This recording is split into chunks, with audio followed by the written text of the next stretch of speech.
Hello everyone, welcome back to your own learning platform Eco Vidyarthi. तो आज हम elasticity of demand देखेंगे। Elasticity of demand क्या होता है। हमने पिछले सारे लेक्चर्स में डिमांड देख रखे हैं काफी डिटेल में कि डिमांड क्या होता है, प्राइस से कैसे उसको इफेक्ट कराते हैं। उसके बाद हम देखेंगे कि इलास्टिसिटी ऑफ डिमांड क्या होता है। अगर आप नए हैं इस चैनल पे तो सब्सक्राइब जरूर करें, शेयर जरूर करें, आपको काफी इंफॉर्मेटिव लेक्चर्स यहाँ पे मिलती है। कोई भी डाउट हो तो आप कमेंट बॉक्स में जरूर डालें या आप इंस्टा पे जाके डायरेक्टली मुझे मैसेज कर सकते हो। तो चलिए शुरू करते हैं। इलास्टिसिटी ऑफ डिमांड क्या होता है उससे पहले एक बार रिव्यू कर लेते हैं कि डिमांड क्या होता है। डिमांड मैंने आपको बताया था कि the law of demand states that when the price of a good fall consumer demand more units of good. ठीक है, मैंने बताया था कि अगर प्राइस ऑफ एक्स इंक्रीज हो जाता है तो जो एक्स की क्वांटिटी डिमांड हम करते हैं वो डिक्रीज हो जाती है, राइट। अगर मान लो कि अगर समोसे मैंने खाए, अगर वो 10 की एक मिल रही है, कल को अगर वो 15 की एक मिलने लगी तो क्या है कि मैं उसका कंजम्पशन कम कर दूंगा। ठीक है, तो ये हमने बेसिकली लॉ ऑफ डिमांड में देखा था कि अगर प्राइस इंक्रीज होता है तो क्वांटिटी ऑफ डिमांड हम डिक्रीज कर देते हैं, और अगर प्राइस डिक्रीज हो रहा है तो उस चीज की जो क्वांटिटी डिमांड है वो हम इंक्रीज कर देते हैं। अब इसी का एक नेक्स्ट लेवल पे जाके कॉन्सेप्ट आता है जिसे हम बोलते हैं इलास्टिसिटी ऑफ डिमांड। ठीक है, इलास्टिसिटी ऑफ डिमांड भी अल्फ्रेड मार्शल द्वारा ही दिया गया था, जिन्होंने डिमांड की कॉन्सेप्ट रखा था। ठीक है, तो इलास्टिसिटी ऑफ डिमांड क्या होता है। डिमांड हमने देखा कि प्राइस के चेंज होने से उस क्वांटिटी उस गुड्स की डिमांड पे हम क्या इफेक्ट डालते हैं कि सपोज पहले 5 यूनिट कंज्यूम करते थे, अब 10 कर रहे हैं या फिर 2 कर रहे हैं। तो प्राइस इंक्रीज हो रहा है तो हम क्वांटिटी डिमांड डिक्रीज कर रहे हैं, बट कितना कर रहे हैं। ठीक है, इतना तो हमें पता है कि प्राइस ऑफ एक्स इंक्रीज कर रहे हैं। मान लो कि प्राइस ऑफ समोसा जो है वो इंक्रीज हो रहा है, तो हम क्या कर रहे हैं, अब समोसे का कंजम्पशन डिक्रीज कर देते हैं। पहले मान लो हम 4 समोसे खाते थे, अब प्राइस इंक्रीज होने से अब हम 2 ही खाएंगे। ठीक है, तो ये जो 2 है ना, 2 ये क्या है, ये हाउ मच बताता है, मतलब कि प्राइस इंक्रीज होने से हम कितना समोसा कंज्यूम कम कर रहे हैं। उस मैग्नीट्यूड को हम इलास्टिसिटी ऑफ डिमांड के थ्रू देखते हैं। ठीक, कि प्राइस इंक्रीज हो गया तो क्वांटिटी डिमांड हम डिक्रीज कर दिए, बट कितना से करना है। ठीक है, कितने क्वांटिटी में करना है, तो एग्जैक्ट वो जो मैग्नीट्यूड है उस क्वांटिटी को हम इलास्टिसिटी ऑफ डिमांड के थ्रू पढ़ते हैं। तो क्या होता है इलास्टिसिटी ऑफ डिमांड, इसका जो फॉर्मूला डेफिनेशन है that price elasticity of demand measures the responsiveness. Price elasticity क्यों बोलते हैं, क्योंकि अभी हम प्राइस के चेंज होने से डिमांड के चेंज पे हम देखते हैं कि प्राइस के चेंज होने से क्वांटिटी डिमांड पे क्या चेंज आ रहा है। मींस कि इंडिपेंडेंट वेरिएबल क्या है हमारा, प्राइस, और क्या चेंज हो रहा है, डिमांड। तो इसीलिए प्राइस इलास्टिसिटी बोलते हैं कि प्राइस के चेंज होने से मेरा क्या इलास्टिसिटी मींस क्या मैग्नीट्यूड ऑफ उस क्वांटिटी का चेंज हो रहा है, इसलिए हम उसे प्राइस इलास्टिसिटी बोलते हैं। जब आप आगे पढ़ोगे तो आपको इनकम इलास्टिसिटी भी दिखेगा कि इनकम के चेंज होने से क्या इलास्टिसिटी पे इफेक्ट आया। ठीक है, तो क्या बोलता है कि price elasticity of demand measures the responsiveness of demand of a good to a change in its price. Responsiveness means होता है कि सपोज अगर प्राइस इंक्रीज हो रहा है, अगर मेरा प्राइस इंक्रीज हो रहा है तो मैं एज अ कंज्यूमर मार्केट में क्या रिस्पॉन्ड करूंगा उस प्राइस के इंक्रीज होने से उस गुड के लिए।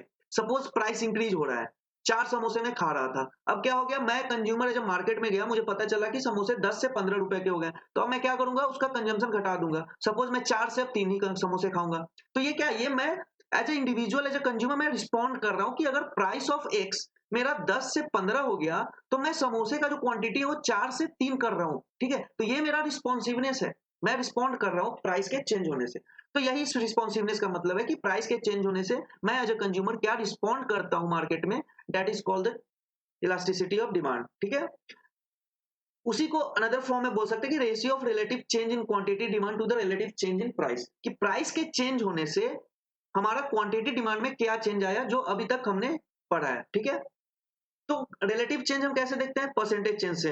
ठीक है, it is always measured by percentage change. तो इसे हम कैसे देखेंगे, आपने देख रखा होगा कि इलास्टिसिटी ऑफ डिमांड को हम रिप्रेजेंट करते हैं ईडी से। ठीक है, इलास्टिसिटी मतलब ई और डिमांड मतलब डी। इसे हम कैसे देखते हैं कि percentage change in quantity demand due to percentage change in price. Suppose X good है, ठीक है, इसे हम ये नहीं बोलेंगे कि percentage change in quantity demand upon percentage change in price of X, ऐसे नहीं बोलेंगे। हम बोलेंगे कि percentage change in quantity demand due to percentage change in price of X. ठीक है, तो इसे और इलेबोरेट करेंगे that change in quantity demand. अब परसेंटेज चेंज कैसे निकालते हैं, that change in quantity demand upon original quantity. ठीक है, whole upon change in price of X upon original price. अब परसेंटेज चेंज है तो इसे हम 100 से मल्टीप्लाई करेंगे तो ये तो आपका कैंसिल हो जाएगा, ठीक है। रेशियो रिलेटिव चेंज है तो कोई यूनिट तो होगा नहीं इसका, तो हम इसे क्या लिख सकते हैं। अब चेंज इन क्वांटिटी डिमांड हम कैसे रिप्रेजेंट करते हैं, सबको पता होगा कि फाइनल माइनस इनिशियल। सपोज ये फाइनल माइनस ओरिजिनल क्वांटिटी मतलब initial upon initial whole divided by price में भी सेम हो जाएगा, like final price minus initial price upon initial price, ठीक है। तो क्या हो जाएगा, इस चीज को हम क्या बोलते हैं, चेंज इन क्वांटिटी डिमांड। तो चेंज इन क्वांटिटी डिमांड को हम क्या, चेंज मतलब डेल्टा से भी दिखाते हैं, लाइक डेल्टा क्यू। अब नीचे तो क्यू का क्यू ही रह जाएगा अपॉन डेल्टा पी, नीचे पी का पी ही रह जाएगा। अब इसे रीअरेंज करेंगे तो delta Q upon Q into इसे ऊपर ले जाएंगे तो रिवर्स हो जाएगा पी अपॉन डेल्टा पी।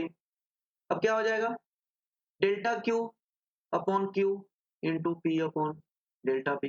तो ये हमारा क्या हो गया, क्वांटिटी डिमांड का रिजल्ट आ गया, ठीक है। That is delta Q upon Q into P upon delta P. But इसे हम कैसे देखते हैं कि percentage change in price of X, ठीक है। Due to percentage change in price of X हमारा क्वांटिटी डिमांड में कितना परसेंट चेंज हो रहा है, ठीक है। तो इसी को हम बोलते हैं इलास्टिसिटी ऑफ डिमांड।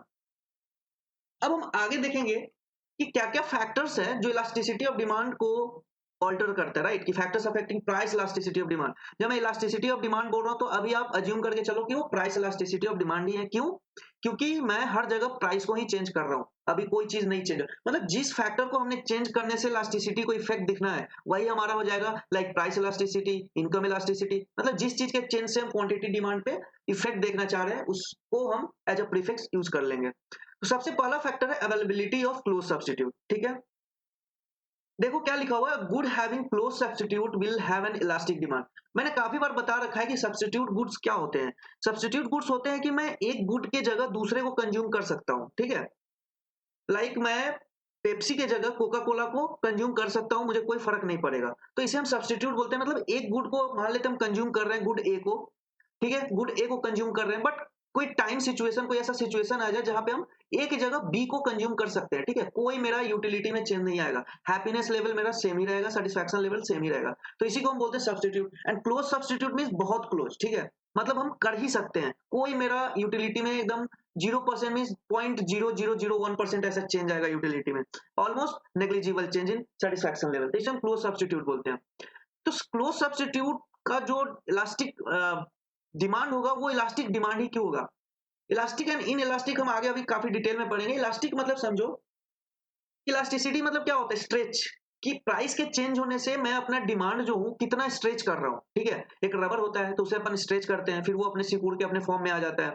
तो वही मैं बोल रहा हूं कि अगर प्राइस ऑफ एक्स इंक्रीज या डिक्रीज हो रहा है तो मैं क्वांटिटी डिमांड कितना स्ट्रेच कर रहा हूँ। स्ट्रेच मतलब कि किस मैग्नीट्यूड लेवल पे मैं इंक्रीज या डिक्रीज कर रहा हूँ, मतलब कि कितना स्ट्रेच कर रहा हूँ, मतलब कितना उसे लमार रहा हूँ। कि अगर प्राइस ऑफ एक्स एक यूनिट से मेरा इंक्रीज हुआ तो मैं क्वांटिटी डिमांड कितने यूनिट से डिक्रीज करा, उसी को स्ट्रेच बोलते हैं और उसी को इलास्टिक बोलते हैं। इलास्टिक मतलब जो चेंज होते रहे, ठीक है। तो इलास्टिक डिमांड कहने का मतलब जो बहुत ज्यादा हम चेंज करते हैं, change in the form of increasing और in the form of decreasing. Price of X increase होगा तो क्वांटिटी ऑफ डिमांड डिक्रीज होगा, तो उसी को हम स्ट्रेच बोलते हैं, मतलब इलास्टिक डिमांड। क्यों, क्योंकि हम डिक्रीज कर रहे हैं। प्राइस ऑफ एक्स डिक्रीज होगा तो क्वांटिटी डिमांड हम इंक्रीज करेंगे, ये भी क्या हो रहा है, ये भी इलास्टिक डिमांड है। क्यों, क्योंकि हम स्ट्रेच कर रहे हैं, मतलब इंक्रीज कर रहे हैं। तो a good having close substitute will have N elastic demand. क्यों, सपोज आप मार्केट में जा रहे हो, आपको पता है कि पेप्सी का जो प्राइस है वो 40 रुपीज है, ठीक है। बट आज आप मार्केट में जाते हो, आपको पता चलता है कि वही पेप्सी का प्राइस आज 50 रुपीज हो गया है, ठीक है। तो क्या है, कंज्यूमर एज ए कंज्यूमर आप बेवकूफ तो होने की 50 रुपीज देकर मैं पेप्सी पी लूं, ठीक है। मैं क्या करूंगा, मैं कोको कोला पी लूंगा। क्यों, क्योंकि उसकी प्राइस आज भी 40 है और कल भी 40 थी, ठीक है। तो मैं 10 रुपए पेप्सी को एक्स्ट्रा दूं, उससे अच्छा है कि मैं 40 में कोको कोला पी लूं। तो हमने यहाँ क्या करा, कोको कोला को सब्स्टिट्यूट कर दिया पेप्सी के जगह। क्यों, क्योंकि पेप्सी का 10 रुपए एक्स्ट्रा इंक्रीज हो गए। क्यों, क्योंकि पेप्सी और कोको कोला का ब्रांड अलग अलग है, क्वालिटी टेस्ट सब ऑलमोस्ट सेम है, इसलिए तो क्लोज सब्स्टिट्यूट बोलते हैं, ठीक है। तो क्या हो गया कि प्राइस पेप्सी का इंक्रीज होने से क्या हुआ कि पेप्सी का जो डिमांड है वो हमने डिक्रीज कर दिया, मतलब स्ट्रेच कर दिया, मतलब लमार दिया डिक्रीजिंग फॉर्म में, ठीक है। और हमने क्या करा, कोको कोला का डिमांड जो है वो इंक्रीज कर दिया। तो वही बोलता है कि good having close substitute will have N elastic demand, कि अगर मैंने उसका प्राइस इंक्रीज करा तो उसका डिमांड मेरा डिक्रीज हो जाएगा, मतलब इलास्टिक हो जाएगा, ठीक है। कि प्राइस के रिस्पेक्ट में अगर प्राइस चेंज हो रहा है तो मेरा डिमांड भी चेंज होगा, ठीक है। इन जितना प्राइस चेंज हो रहा है उससे ज्यादा प्रोपोर्शनेट में मेरा डिमांड डिक्रीज हो जाएगा। पेप्सी का अगर 10 रुपए मैंने बढ़ाया तो पूरे के पूरे इंडिया में जितने कंज्यूमर है सब कोको कोला पे आ जाएंगे, मतलब 10 रुपए के चक्कर में उसका करोड़ों का लॉस हो जाएगा। Means highly elastic, means elastic demand means price के प्रोपोर्शनेट में ज्यादा उसका लॉस हो जाएगा, ज्यादा कंज्यूमर डिमांड लेस करने लगेंगे। ठीक उसी तरह से अगर पिज्जा हट का पिज्जा है या डोमिनोज का पिज्जा है, पिज्जा हट का अगर मैंने दाम बढ़ा दिया तो लोग क्या करेंगे, इसका प्राइस ड्रास्टिकली चेंज कर देंगे। मीन्स ड्रास्टिकली इसका प्राइस क्वांटिटी डिमांड जो है डिक्रीज हो जाएगा। मीन्स इलास्टिक मीन्स हमने स्ट्रेच कर दिया डिमांड को डिक्रीजिंग फॉर्म में।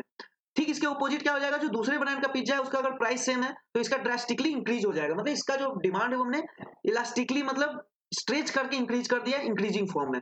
तो क्या हो जाएगा कि अगर प्राइस इंक्रीज हो रहा है और उसका डिमांड अगर बहुत ज्यादा प्रोपोर्शनेट में डिक्रीज हो रहा है तो वो इलास्टिक डिमांड है। मीन्स प्राइस चेंज होने से मैं उसका डिमांड ऑल्टर कर रहा हूँ, मतलब चेंज कर रहा हूँ। But a good with no close substitute will have an inelastic demand. Inelastic क्या होता है कि प्राइस के चेंज होने से कुछ फर्क ही नहीं पड़ता है मुझे। लाइक अगर ट्रेन है, ट्रेन का कोई क्लोज सब्सटीट्यूट नहीं है हमारे इंडिया में, ठीक है। अगर ट्रेन की टिकट अगर मुझे मान लो 500 में मिल रही है आज, कल मैं गया फिर से रिजर्वेशन कराने, प्राइस दो कितना हो गया, 1000 हो गया बढ़ के, फिर भी मैं रिजर्वेशन कराऊंगा ही, मैं मुझे जहां जाना है मैं जाऊंगा ही। ठीक है, तो इसके डिमांड में कोई चेंज नहीं आया, इतना 500 रुपए प्राइस चेंज हो गया। यहाँ देखो 10 रुपए चेंज होने के कारण पूरा पेप्सी का जो मार्केट वो डाउन हो गया, बट यहाँ देखो 500 रुपए प्राइस इंक्रीज हुए, बट क्या है, टिकट जो रिजर्वेशन हो रहे क्वांटिटी उतनी ही है, मैं इसका क्वांटिटी डिमांड डिक्रीज कर ही नहीं सकता।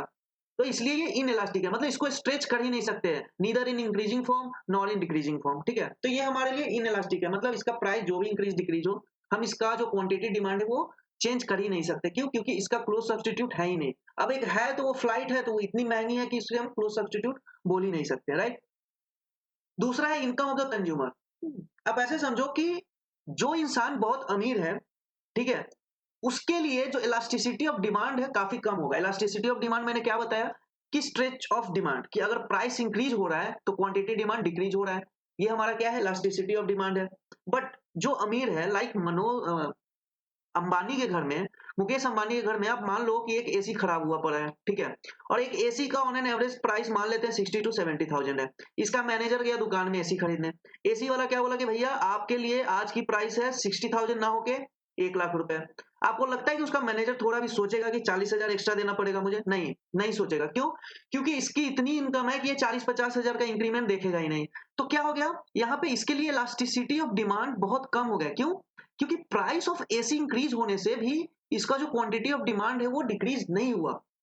ठीक है, तो क्या हो गया कि इलास्टिसिटी मतलब स्ट्रेच काफी कम है। ठीक है, डिमांड डिक्रीज होगा जैसे जैसे लेवल घटते जाएगा अमीरी का, जैसे मुकेश अंबानी है फिर उससे कम अमीर, उससे कम अमीर, तो जैसे जैसे लोग गरीबी की ओर बढ़ेंगे वैसे वैसे इलास्टिसिटी बढ़ते जाएगा, और जैसे जैसे अमीरी की ओर बढ़ेंगे वैसे वैसे इलास्टिसिटी डिक्रीज होते जाएगा। क्यों? क्योंकि उसके पास बहुत सारे पैसे आ रहे हैं, छोटे मोटे इंक्रीमेंट इन प्राइस वो इग्नोर करते चला जाएगा। ठीक है, और एक गरीब लेने जाता है 60,000 का एसी, उसे पता चलता है कि भाई आज 65,000, मतलब सिर्फ 5,000 ही अगर बढ़ जाए ना तो वो अपना 1-2 मंथ के लिए पोस्टपोन कर देगा, बोलेगा नहीं नेक्स्ट मंथ में मैं लूंगा। तो ये होता है गरीबी अमीरी का फर्क। Income of the consumer, income अगर ज्यादा है तो आप प्राइस चेंज होने से ज्यादा डिमांड पे इफेक्ट नहीं डालोगे, बट अगर आप गरीब हो तो 1,000 चेंज भी आपके लिए मायने रखता है। ठीक है, तो ये होता है income of the consumer. Next है आपका luxuries versus necessities. The price elasticity of demand is likely to be low for necessity and high for luxuries.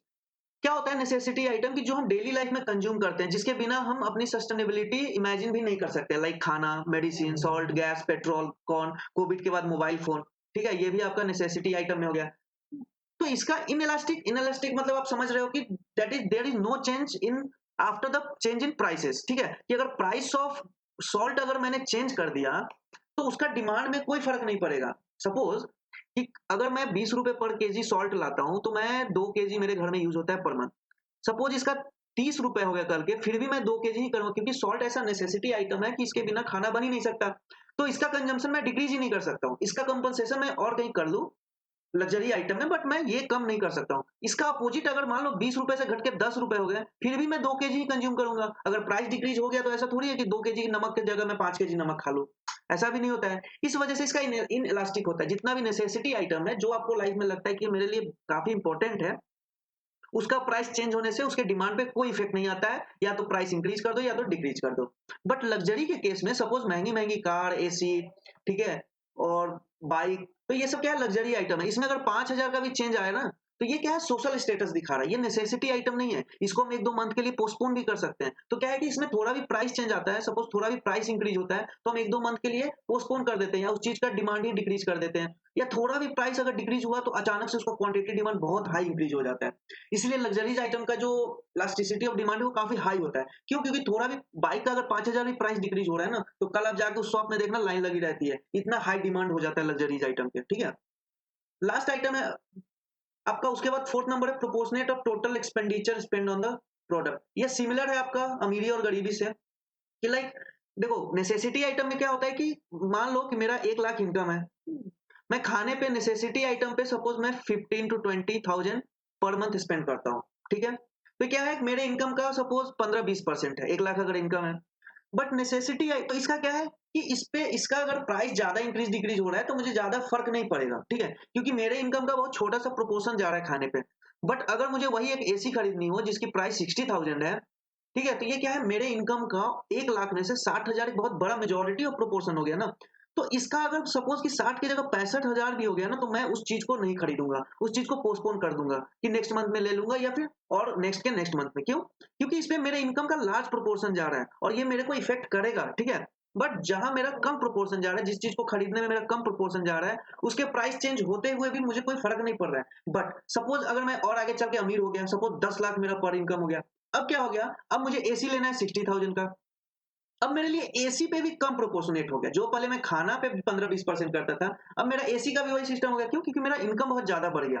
तो मेरे 10 लाख के लिए 60,000 बहुत छोटा-सा प्रोपोर्शन है। तो अगर अब जाके मेरा एसी 60 से 65,000 भी हो जाता है, तो मैं नहीं सोचूँगा, मैं तुरंत खरीद लूँगा। ठीक है? बट अगर महँगी कार हो, ठीक है? 8 लाख की कार हो, तो वो क्या है वो हेवी प्रोपोर्शनेट है। अगर उसमें 50,000 भी इंक्रीज़ होता है तो मैं उस चीज़ को नहीं खरीदूँगा।